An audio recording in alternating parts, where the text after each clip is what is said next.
Shop, Pop, Movies. Ahoy there, and welcome back to the 31 Lists of Horror.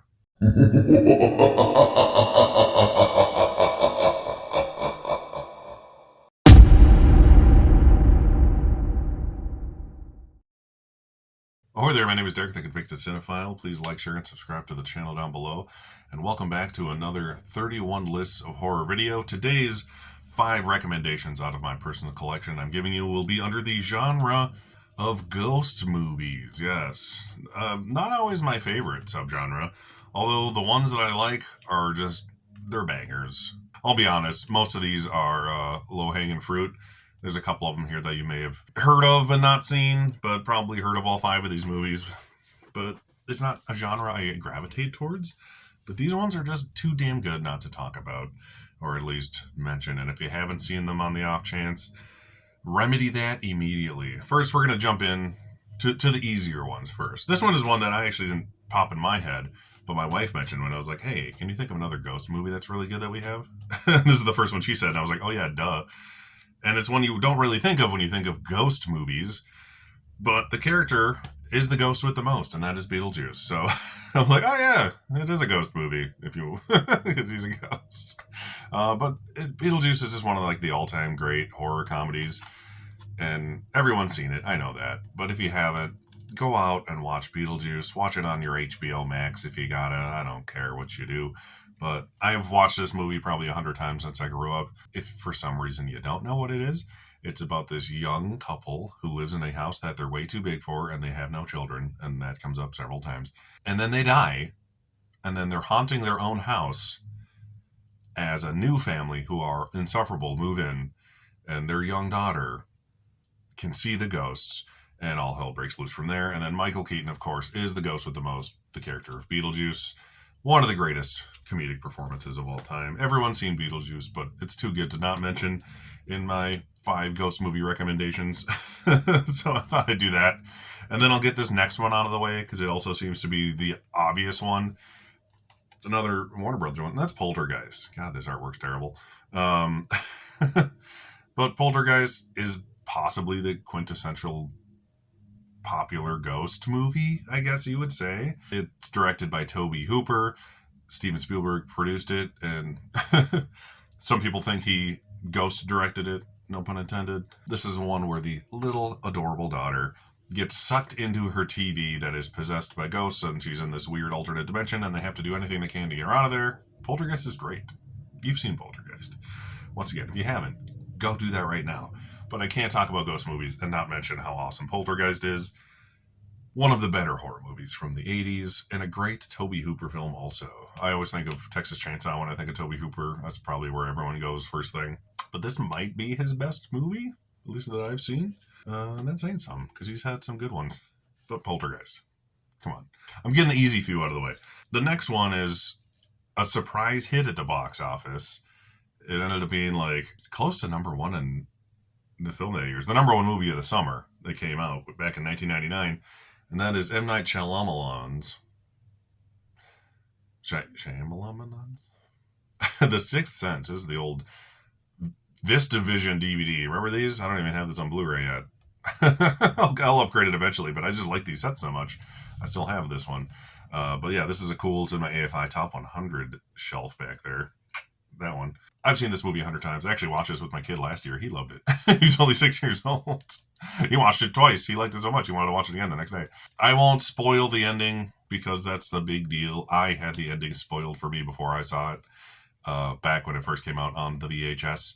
So I didn't see it in theaters, and it was super popular, and then I watched it after. So I heard it had the movie ruined for me, but even then I still loved everything about this ghost story. Bruce Willis is great. It's probably one of his better performances, dramatically at least. Haley Joel Osment was great. Toni Colletti's great. It's just a damn good movie. It's creepy, but it's not like super duper gory or anything. It has its moments that shock you, and that it goes a long way, those few more shocking, gruesome moments, because the rest of it is so subtle. But it's very well written. Easily Shyamalan's most clever and thought out script that he's ever done, with all the clues and the what have yous throughout the film, giving you hints on what's really going on. Like I said, I won't spoil the ending on the off chance you've never seen it, but if you haven't, go watch Sixth Sense before somebody else ruins it for you. And now I'm going to do a couple more that are more obscure, at least, thank God. The next one, which is a very cool movie from a very good director that everyone loves. Can't wait for his new Frankenstein movie to come out this year, and that is Guillermo del Toro's The Devil's Backbone. This is a good, creepy one. Like a lot of his films, it takes place during the Spanish Civil War, and then there's this young boy ghost here haunting the place. So it follows around kids at a school that has basically been shut down due to the war.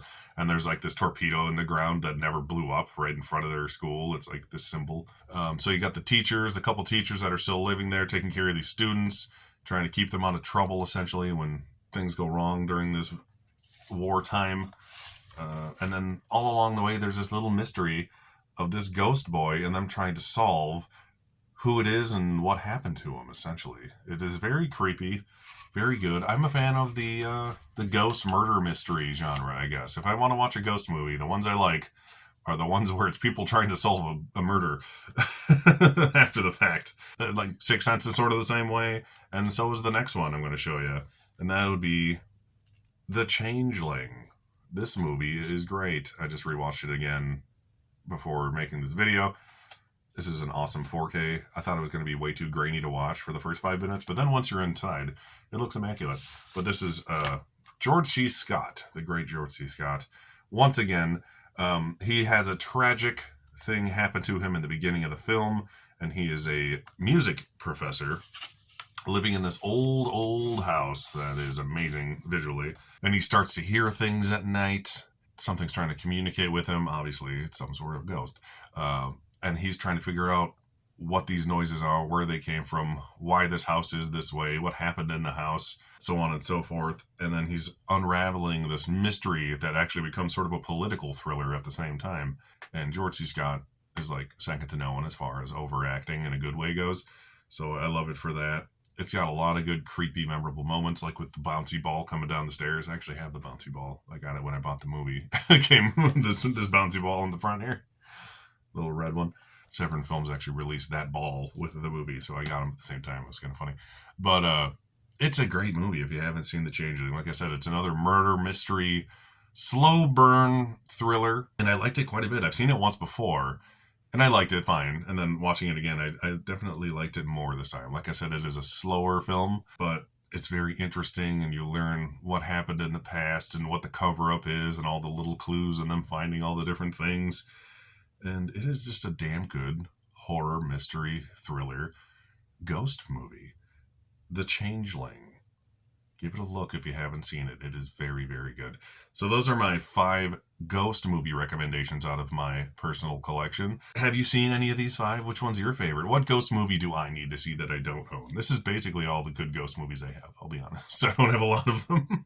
Hence why I picked so many obvious ones. But they're too good anyways, not to mention. It's like, who doesn't like Poltergeist? Crazy people, that's who. So, I'll see you again in another one of these videos. Once again, like, share, and subscribe to the channel. Thank you for watching, and I'll see you next time.